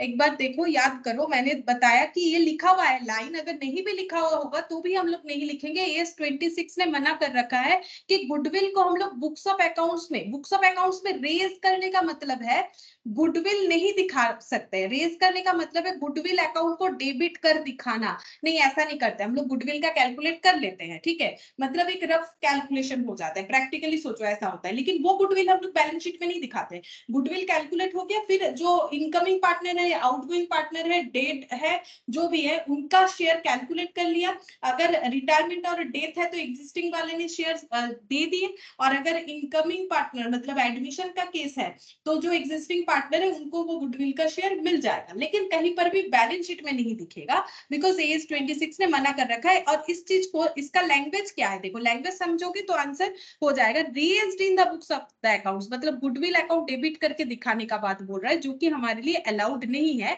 हाँ, अगर परचेज गुडविल होगा तो हम लोग दिखा सकते हैं। यहाँ क्या हो रहा है कि पार्टनर किसी को एडमिशन लेने के पहले एग्जिस्टिंग पार्टनर बोल रहे हैं नहीं नहीं हमारे बिजनेस में गुडविल का वैल्यू कैसे कर रहे हो, सेल्फ जनरेटेड, हम लोगों ने मेहनत करके देखो बाकी लोगों से ज्यादा कमाते हैं, तो ये हो जाता है self generated. Self generated goodwill हम लोग बैलेंस शीट में नहीं दिखा सकते, ठीक है, कोई बात नहीं, समझ में आ गया। अब हम लोग नेक्स्ट वाला देखते हैं। नेक्स्ट वाला बताओ, only simple average method can be used for valuation of goodwill. Only बोला है, क्या सिर्फ सिंपल एवरेज मेथड से ही हम लोग गुडविल का वैल्यूएशन करते हैं? ये सही है कि गलत? फॉल्स।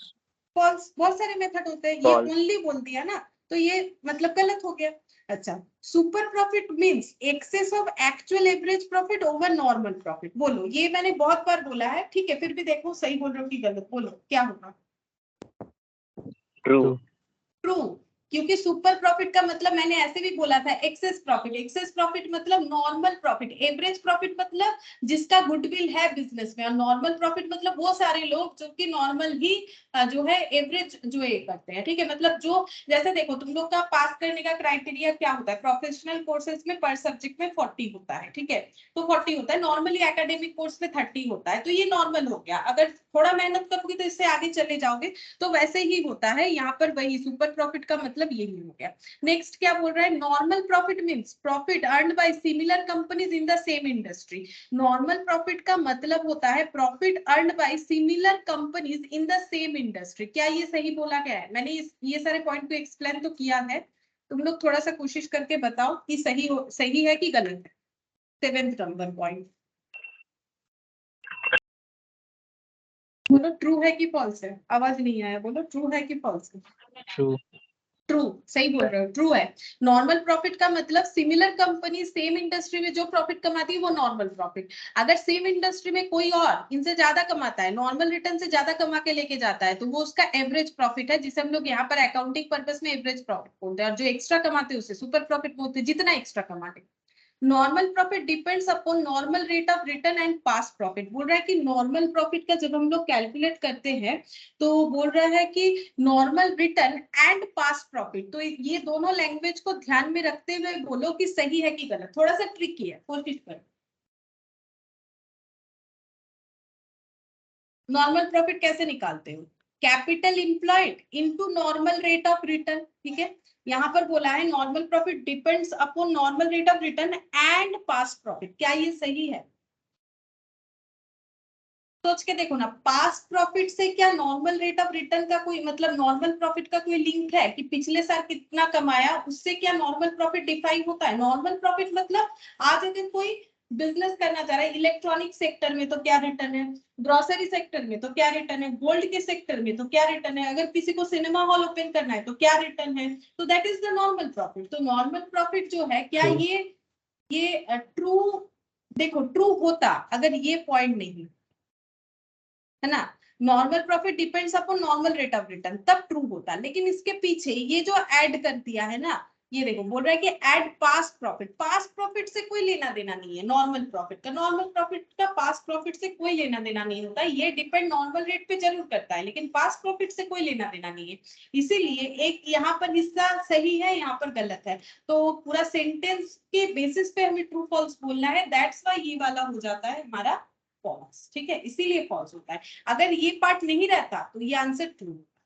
अच्छा, फिर नेक्स्ट देखो, मैंने बोला थोड़ा सा ट्रिकी है, ठीक है, कोई बात नहीं। फिर नेक्स्ट वाला बोलो, at the time of admission और retirement of a partner since goodwill can not be raised, raised का मतलब अभी भी बताया, in the books of accounts is recorded through capital account of the partner. बोल रहा है कि जब भी पार्टनर का एडमिशन होता है, रिटायरमेंट होता है, तो गुडविल को क्योंकि हम लोग बुक्स ऑफ अकाउंट्स में नहीं दिखा सकते हैं, तो इसे कैपिटल अकाउंट के थ्रू से एडजस्ट करते हैं। क्या ये सही बोला है? True. ट्रू, ठीक है। अभी थोड़ी देर पहले इसका रिवर्स वाला क्वेश्चन था और हम लोगों ने करके भी तो देखा इतना सारा। ट्रू, ठीक है। Eight the time of admission of partner, जब एडमिशन होता है किसी पार्टनर का, goodwill brought in by the new partner, जो पार्टनर आ रहा है, एडमिशन लिया है, वो जो गुडविल लेके आते हैं is shared equally by the old partner. Old partner उसे हमेशा इक्वली शेयर कर लेते हैं। क्या ये सही बोला है? False. फॉल्स, हमेशा इक्वली शेयर नहीं करते हैं, प्रॉफिट शेयरिंग रेशियो सैक्रिफाइस, पे करते हैं। हाँ सैक्रिफाइसिंग रेशियो में करते हैं। अब सैक्रिफाइसिंग रेशियो इक्वल होगा तभी ना इक्वली शेयर करेंगे, नहीं होगा तो कहां से करेंगे, तो ये फॉल्स हो गया, ठीक है। चलो अब देखो एमसीक्यूज में क्या क्या है। Goodwill brought in by incoming partner in cash for joining in A partnership firm is taken away by the old partner in their dash ratio. मतलब गुडविल जो इनकमिंग पार्टनर, मतलब एडमिशन का बात हो रहा है, जब वो कैश में लेके आते हैं बिजनेस में ज्वाइन करने के लिए, तो ओल्ड पार्टनर ये जो गुडविल का शेयर है वो अपने कौन से रेशियो में बांट लेते हैं, कैपिटल, सैक्रिफाइसिंग या new profit sharing? C. Sacrificing. D sacrificing, correct, sacrificing ratio में डिस्ट्रीब्यूट कर लेते हैं। अच्छा, फिर नेक्स्ट देखते हैं क्या बोला है। A and B are partner sharing profit and losses in the ratio of 5:3 on admission. C brings 70,000 cash and 48,000 against goodwill. New profit sharing ratio between A, B, C 7:5:4. Find sacrificing ratio. तो ये तो calculate करके ही देखना पड़ेगा कि sacrificing ratio क्या हो। तो कैलकुलेट करके देखो A, B, C, ठीक है। अच्छा, ओल्ड रेशियो क्या है? 5/8 और 3/8। सी का, तब सी का कोई भी पॉइंट नहीं आएगा क्योंकि हम ये ओल्ड लिख रहे हैं। न्यू वाला 7 बाई, ये हो गया 7, 5 + 4 कितना 9, 9 + 7 हो जाएगा 16, 7/16, 5/16, 4/16। अब सैक्रिफाइसिंग रेशियो निकालना है, मतलब बेसिकली 5/8 - 7/16 कैलकुलेट करना है, और यहाँ पर 3/8 - 5/16 कैलकुलेट करना है, ठीक है। तो हम यहाँ पर कैलकुलेट करके देखते हैं। 8 और 16 का एलसीएम 16, 8 2 6, ये 10 - 7 मतलब 3/16। 16। बी का चेक करते हैं, यहाँ पर 8 और 16 का एलसीएम 16, तो 6 - 5 मतलब 1/16। तो सैक्रिफाइसिंग रेशियो क्या निकल के आ गया, 3/16 और 1/16 मतलब 3:1। तो आंसर ये वाला होगा। तो ये तो कैलकुलेट करके ही पता कर सकते हैं, ऐसे देख के तो नहीं समझ में आएगा क्योंकि हमें न्यू रेशियो दे दिया है। तो 3:1 जो है ये हम लोग का सैक्रिफाइसिंग रेशियो ए और बी का निकल के आता है 3:1। तो ये कैलकुलेशन देख लो, ठीक है, और कर भी लो कॉपी में, इतना कुछ टफ तो है नहीं। 5/8, 3/8, 7/16 जैसा है लिखो, जैसे मैंने करवाया। और यहाँ से हम लोग अच्छा सैक्रिफाइस हुआ वो भी देख लो क्यों हुआ, क्योंकि ये माइनस साइन है, हम लोग का आंसर पॉजिटिव आया है, ठीक है। तो ये ओल्ड वाला शेयर है और ये न्यू वाला शेयर है, ठीक है। तो हमारा आंसर ये पॉजिटिव आया, इसका मतलब ये वैल्यू ज्यादा है, ठीक है। तो अगर ओल्ड वैल्यू ज्यादा है तो सैक्रिफाइस करना पड़ेगा, अभी का वैल्यू कम है। अच्छा, फिर देखो क्या बोल रहा है, following are the factors affecting goodwill except, मतलब गुडविल को इफेक्ट करता है कौन सा फैक्टर सिवाय ये तीनों में से कोई एक, nature of business, efficiency of management, location of the customer. मतलब कौन सा गुडविल को इफेक्ट नहीं करता है, इस लैंग्वेज का मतलब तो यही हुआ ना, कौन सा गुडविल को इफेक्ट नहीं करता है, बोलो कौन सा नहीं करता है।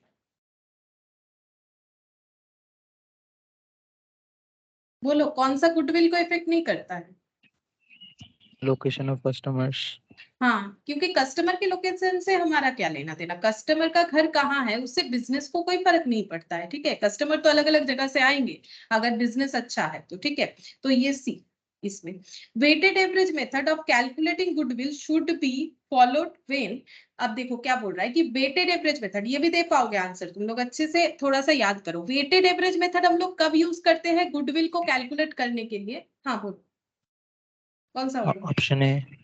Option A profit has increasing trend, और ऑप्शन बी भी तो देखो प्रॉफिट हैज डिक्रीजिंग ट्रेंड बोला है। तो मैंने बोला था ना अगर इंक्रीजिंग ट्रेंड होगा तो हम लोग ऐसे लगाएंगे 1 2 3, है ना, और डिक्रीजिंग होगा तो 3 2 1 ऐसे लगाएंगे। तो इंक्रीजिंग भी हो सकता है, डिक्रीजिंग भी, मतलब लगातार बढ़ता जा रहा है प्रॉफिट, लगातार घटता जा रहा है प्रॉफिट। तो अब बोलो सही आंसर क्या होगा, दोनों चीजें फॉलो होता है, बोलो कौन सा फिर आंसर होगा। सी, है ना, आइदर ए और दोनों में से कोई भी, ठीक है। अच्छा, fifth number, in the absence of any provision in the partnership agreement profit and losses are shared. ये तो बिना जो है ऑप्शन देके भी बता सकते हो। अगर पार्टनरशिप डीड नहीं बना हुआ है तो प्रॉफिट एंड लॉस कैसे हम लोग डिस्ट्रीब्यूट कर सकते हैं, अभी थोड़ी देर पहले भी मैंने Equally. बताया, इक्वली, ठीक है। तो 5 नंबर का बी हो जाएगा, इक्वली। अच्छा, फिर से एक जो है क्वेश्चन आ रहा है, यहाँ पर बोल रहा है the profit and losses for 4 years, 4 years का प्रॉफिट एंड लॉसेस, तो पहले साल लॉस, फिर लॉस, फिर प्रॉफिट, फिर प्रॉफिट, ऐसे करके 4 इयर्स का प्रॉफिट लॉस दे रखा है। The average capital employed in the business 2 lakh, business में 2 लाख का कैपिटल लगा हुआ रहता है average. The rate of interest expected from capital investment 12%। अच्छा, the remuneration of partner is entitled estimated to be 1000 per month and not charged in the above profit and loss, ये less किया हुआ नहीं है। Calculate the value of goodwill on the basis of 2 years purchase of super profit basis on the average of 4 years, ठीक है। हमें super profit into number of year purchase करना है, कैसे पता चला, क्वेश्चन बता रहा है, देखो गुडविल कैसे कैलकुलेट करना है, on the basis of 2 years purchase, मतलब नंबर ऑफ ईयर परचेज 2 लेना है और यहाँ पर सुपर प्रॉफिट के बेसिस पे लेना है, तो सुपर प्रॉफिट कैलकुलेट करना पड़ेगा। अब सुपर प्रॉफिट कैसे कैलकुलेट करते हैं, average profit minus normal profit करके, तब हमें मिलेगा सुपर प्रॉफिट। तो उसके लिए पहले निकालना पड़ेगा एवरेज प्रॉफिट, ठीक है। ऐसे करके हमें स्टेप फाइंड आउट कर लेने चाहिए। तो हम लोग एवरेज प्रॉफिट निकालते हैं कितना होगा, तो यहाँ पर ही दिखा दे एवरेज प्रॉफिट कितना होगा। ये देखो पहले है 16 17 में दे रखा है 10,000 का लॉस, तो ये ऐसे मैंने ब्रैकेट में दिखा दिया नेगेटिव, ठीक है। फिर 17 18 में दे रखा है 2500 का अगेन लॉस, तो ये नेगेटिव में रहेगा। 18 19 में दे रखा है 98,000 का प्रॉफिट, और 19 20 में दे रखा है 76,000 का प्रॉफिट, ठीक है। ये 4 साल का प्रॉफिट हो गया। अब हम लोग इसको टोटल करेंगे तो हमें मिलेगा एवरेज प्रॉफिट। तो चलो टोटल करते हैं, तो टोटल करने पे कितना आता है 98,000 प्लस 76,000, मैंने पहले प्लस आइटम पिक कर लिया, फिर माइनस 10,000 और माइनस 2,500, इससे गलत नहीं होगा, ठीक है। 1,61,500, तो यहाँ पर लिख दिया मैंने 1,61,500, ये क्या निकल के आ गया टोटल प्रॉफिट, डिवाइडेड बाय 4 करो, एवरेज प्रॉफिट आ जाएगा 40,375, ठीक है। तो हम लोग ये भी लिख लेते हैं 40,375, तो एवरेज प्रॉफिट 40,375 कैसे कैलकुलेट हुआ, ये डिवाइडेड बाय 4 करके हम लोगों ने एवरेज प्रॉफिट निकाल लिया। अब इससे लेस करना पड़ेगा, क्या लेस करेंगे, इंटरेस्ट ऑन कैपिटल, ये यहाँ पर इसीलिए करके दिखा रहे क्योंकि ऐसा हम लोगों ने काफी सारा क्वेश्चन आज किया पूरा लिख के। तो इंटरेस्ट ऑन कैपिटल और उसके बाद यहाँ पर कुछ रेम्यूनरेशन, ये लेस होगा, ठीक है, ये लेस किया हुआ नहीं है, तो रेम्यूनरेशन तो कितना कितना होगा, इंटरेस्ट ऑन कैपिटल 12% 2 लाख पे, तो 24,000 ऑन एन एवरेज यही रहता है। अच्छा, और ये 1,000 पर मंथ करके रेम्यूनरेशन ऑफ पार्टनर, तो कितने सारे पार्टनर है वो तो नहीं बोला है यहाँ पर। Remuneration of partners is entitled to be 1,000 per month not charged in the above profit and loss. तो प्रॉब्लम ये है कि इस क्वेश्चन में हमें बोला नहीं कितने सारे पार्टनर है, चलो कोई बात नहीं, हम लोग एक काम करते हैं, अच्छा जितने भी सारे हो over and all 1,000 per month का खर्चा होता है इसका मतलब, ठीक है। तो यहाँ पर हो गया 12,000, ठीक है। हमें बताया नहीं कि कितने सारे पार्टनर है, लेकिन पर मंथ हमें 1,000 रुपए देना पड़ता है। अब 500 1,000 दे रहे हैं, या फिर हम लोग 333 ऐसे करके दे रहे हैं, या फिर हम लोग 700 300 दे रहे हैं, वो हमें नहीं पता, लेकिन हमें इतना पता है कि 1,000 पर मंथ दे रहे हैं। चलो अब ये माइनस कर लेते हैं, तो हमें मिल जाएगा एवरेज प्रॉफिट, ठीक है। तो यहाँ पर माइनस कर लेते हैं, मतलब एडजस्टेड एवरेज प्रॉफिट 24,000 और 12,000, ठीक है। तो ये आ रहा है 4,375, ठीक है, 4,375 ये हम लोग का हो गया एडजस्टेड एवरेज प्रॉफिट, ठीक है। अब हम लोग क्या निकालेंगे, क्योंकि सुपर प्रॉफिट मेथड से करना है, अब हमें निकालना है नॉर्मल प्रॉफिट, ठीक है। नॉर्मल प्रॉफिट कितना हो जाएगा, नॉर्मल प्रॉफिट हम लोग का हो जाएगा यहाँ पर, एक second, calculate the value of goodwill on the basis of 2 years purchase of super profit. The rate of interest expected from capital investment 12%. ये इंटरेस्ट ऑन कैपिटल था क्या, द रेट ऑफ इंटरेस्ट, हाँ इंटरेस्ट ही तो बोला, expected. तो normal profit कैसे निकालेंगे, इनका बिजनेस का नॉर्मल रिटर्न क्या है, वो तो नहीं पता चल रहा है, नॉर्मल रिटर्न क्या है, the remuneration of the partner, ये यहाँ पर 4,375, अच्छा क्या इसी पे कैलकुलेट कर दिया एवरेज प्रॉफिट पे, बट लिख दिया है सुपर प्रॉफिट, हम चेक करते हैं 4,375 इंटू 2 करते हैं 8,750, हाँ 8,750 का ऑप्शन तो है, ये देखो 8,750 का ऑप्शन है, और 4,375 पे अगर हम लोग इंटू 2 करेंगे तो ये हम लोग का 8,750 निकल के आ जाता है।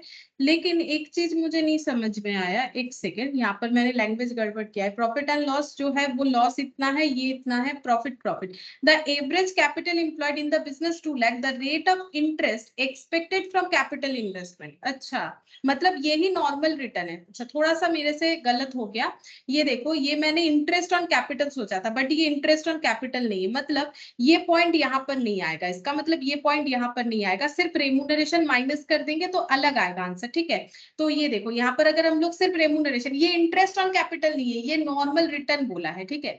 तो मैंने क्या किया, इसको रेम्यूनरेशन समझ लिया, तो 40,375 तो भी सेम आंसर आएगा, लेकिन सुपर प्रॉफिट नहीं निकल के आएगा ना फिर, ये देखो। तो यहाँ पर 28,375 ये हम लोग का हो गया एनुअल एडजस्टेड प्रॉफिट, ठीक है, ये हम लोग का एनुअल एडजस्टेड प्रॉफिट निकल गया। नॉर्मल प्रॉफिट क्या होगा, 2 लाख इंटू 2%, मतलब ये 24,000 जो मैंने इंटरेस्ट ऑन कैपिटल सोच लिया था, ये नॉर्मल रिटर्न है 24,000, तो भी आंसर सेम ही आएगा। तो ये नॉर्मल प्रॉफिट, ये वेटेड एवरेज प्रॉफिट एडजस्टेड, ये माइनस करने से यही निकल के आता है 4,375, मतलब 28,375 माइनस 24,000 कर लो, यही वाला निकल के आएगा, मतलब क्या निकल के आ गया, सुपर प्रॉफिट, ठीक है। अब super profit into number of year purchase जो कि 2 दे रखा है, तो 8,750 यानी कि ऑप्शन बी हो गया, ठीक है। तो क्वेश्चन ऐसे होगा, मैंने सिर्फ एक चीज गलत कर दिया, इसको मैंने हड़बड़ी में capital interest on capital treat कर दिया, ये इंटरेस्ट बोला है लेकिन कैपिटल मैंने फिर आगे ध्यान नहीं दिया, rate of interest expect expected from capital investment, मतलब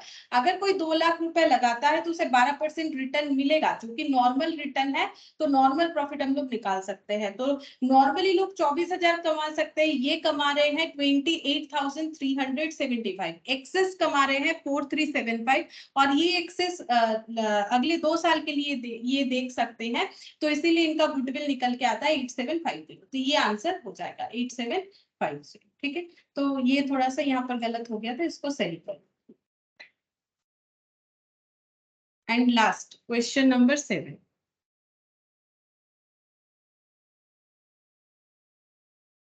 इसमें क्या बोला है देखते हैं। A, B and C are partners sharing profit and losses in the ratio 3:1।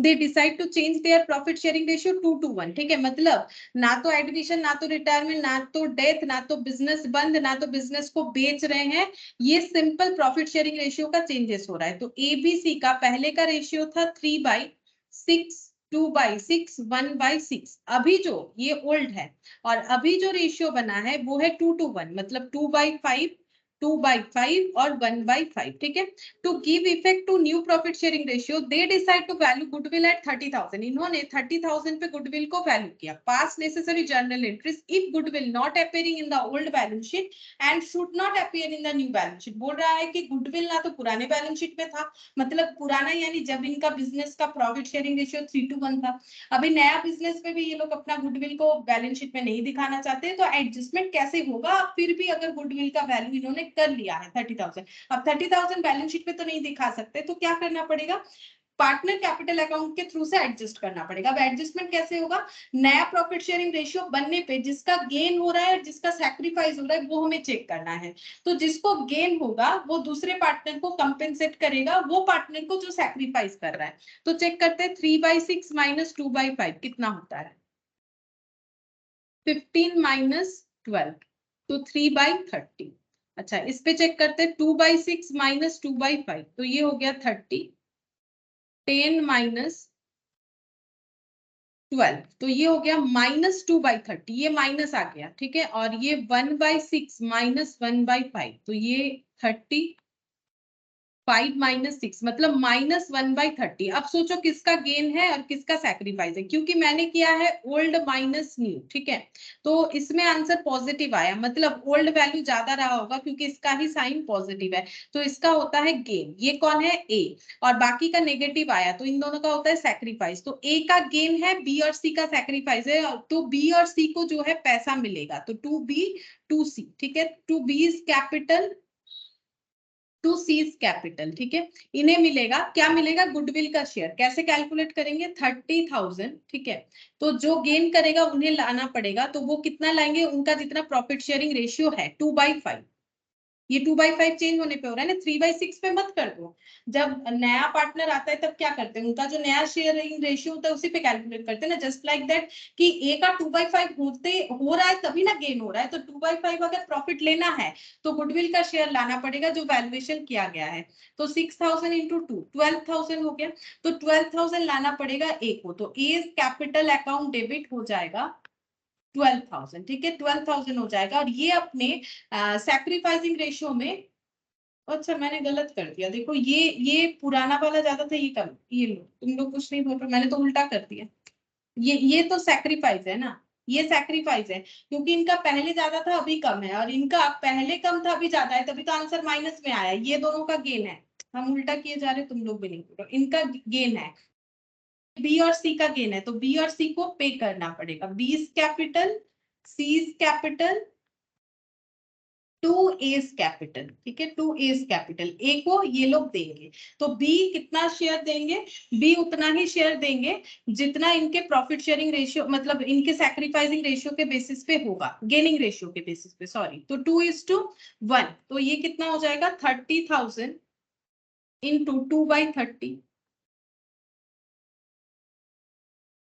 2,000। ठीक है, 20 कैपिटल 2,000। सी का कितना हो जाएगा, सी का शेयर लाना पड़ेगा 30,000 इंटू 1/30। ठीक है, 1/30 करने से यहाँ पर 3,000। ठीक है, 3,000, और ए को कितना मिलेगा, इन दोनों के हिसाब से 5,000। ठीक है, ये जितना गेन करेंगे उतना ए को कंपेंसेट करेंगे। चेक करके देख लो, 3/30, 30,000 पे 3/30 लगा लो,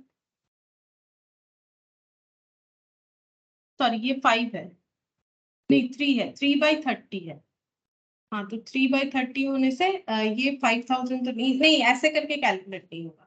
अच्छा ऐसे करके कैलकुलेट नहीं होगा क्योंकि जो गेनिंग पार्टनर है वो कंपेंसेट करेंगे इस पार्टनर को। तो क्या ये मेरा कैलकुलेशन गलत हो गया? ये 2000 और ये कितना हो जाएगा 30,000। ये 30 से कैंसिल आउट होगा तो 1000 आएगा। हाँ 1000 आएगा, ये गलत हो रहा है, तो ये 3000 आएगा। तो ये ठीक है, ये मुझे लगा 5 है, ये मैंने सेक्रीफाइस लिखा, ये 3 है। तो ये देखो 3/30 इंटू यहाँ पर कितना हो जाएगा 30,000 है ना, ए का शेयर हो जाएगा यहाँ पर 3000। तो ए को 3000 का सैक्रिफाइस करना पड़ रहा है, तो गुडविल के शेयर का 3000 उसे मिलेगा, और कंपेंसेट कौन करेगा? जो गेनिंग पार्टनर है। ठीक है, तो कंपेंसेशन जो है वो 2/30 और 1/30 किया है हम लोगों ने। अगर हम लोग चाहे तो 2:1 रेशियो बना के भी कर सकते हैं, 2/3 और 1/3, तो भी सेम आंसर आ जाएगा। ठीक है, 2/3 1/3 करेंगे तो भी हम लोग का सेम आंसर आ जाएगा। तो आंसर होना चाहिए ऑप्शन ए, 7 का ऑप्शन ए। ठीक है, तो ये देखो बीज capital 2000, seize capital 1000, two is capital 3000, इस तरह से कैलकुलेट होगा। जब ऐसा गेनिंग सैक्रिफाइसिंग दोनों चीज रहेगा तो अलग अलग रेशियो निकालोगे तो प्रॉब्लम में पड़ सकते हो। मतलब पहले ये सैक्रिफाइस निकाल लिया, गेनिंग एक ही जन का है तो 3/30 रहेगा, तो इसमें प्रॉब्लम हो सकता है। तो सिंपल जो निकल के आएगा ना गेन या सैक्रिफाइस, उसको गुडविल के साथ मल्टीप्लाई कर दो, आसानी से आंसर निकल के आएगा। नहीं तो प्रॉब्लम होगा। क्यों प्रॉब्लम होगा हम बताते हैं, इसका लॉजिक देखो। जब हम लोग गेन सैक्रिफाइस निकाल रहे हैं तो ए एक लौता पर्सन है जिसने जो है सैक्रिफाइस किया, इसके साथ कोई पेयर नहीं बन रहा है, बी सी का बन रहा है। अब बी सी का अगर 2/30 कर दोगे, 1/30 कर दोगे, ठीक है, लेकिन ए का तो हम लोग 3/30 रख रहे हैं ना, इसमें से 30 कैंसिल करके 2:1 कर देंगे, बट इसका बेस तो 30। अब इनका आंसर 2/3 पे निकालेंगे, 1/3 पे, और इनका 3/30 पे निकालेंगे, गड़बड़ हो जाएगा। तब हमें क्या करना चाहिए? तब हमें इसको ऐसे सिंप्लीफाई नहीं करना चाहिए, क्योंकि अगर 2/3 करोगे तो इसमें आंसर आ जाएगा 20,000, फिर प्रॉब्लम होगा। तो इसीलिए हमें क्या करना है, हमें सिंपल जो है, जब हमारा दोनों पॉइंट आ रहा है गेन सैक्रिफाइस, तो जो आंसर्स निकल के आ रहे हैं उसी के साथ मल्टीप्लाई कर दो।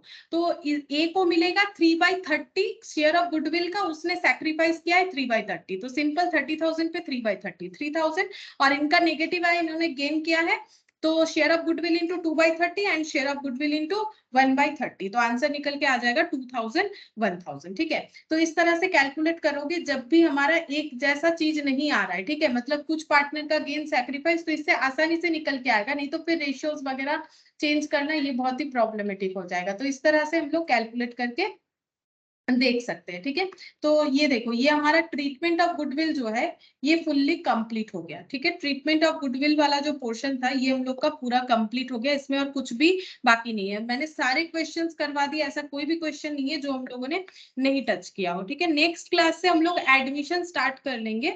जैसे कि हम लोगों का थर्सडे क्लास रहता है, मैंने बोला है सभी को, एक्स्ट्रा क्लास ये चल रहा है तब तक चलेगा जब तक पार्टनरशिप हमारा क्लासेस खत्म नहीं हो जाता है, पार्टनरशिप वाला टॉपिक। तो नेक्स्ट थर्सडे वाले क्लास में ये वाला हम लोग स्टार्ट करेंगे एडमिशन, और उसके बाद फ्राइडे में भी ये वाला कंटिन्यू होगा। ठीक है, फिर आज के लिए हम लोग इतना ही करते हैं। Thank you ma'am. ठीक है, बाय।